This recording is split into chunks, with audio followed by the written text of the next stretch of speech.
Kashmir ki Pahalgam da thokiba thodok aside India na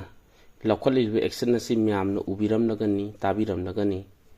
sahi ani helaba myoy sani gi mathakta sikraba Manipur ki khuseng irang asida India na tawriba thong asiga yengnamada wakhalon amusung makhoi ase wesa WESA wisa lamdamda leiriba maru oina Manipur gumada leiriba miyam si tumit kangum khalle haibasi yamna mayek sengna songthoklagle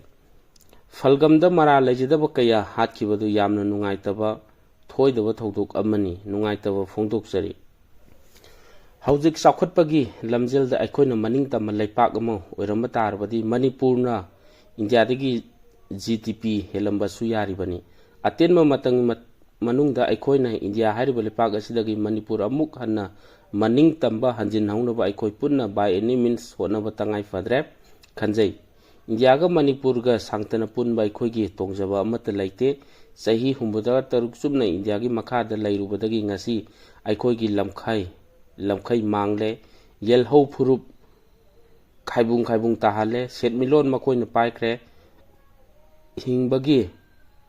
thak nomagi maninglomda kumtharakle education system fail ore culture identity tradition population influx tawsinduna yelhomi mutatnaba leptana honabadagi Imphal city gi economy mayangsa singna makuta laikre isana isagi lamda koina satpa ngamhandre proxy army sinaduna ikoigi samjaraba miyoy kya hatpikre mikhapona sahi sama laigedabagi saruk nomuta oirbasu ningtamna hena hingba pami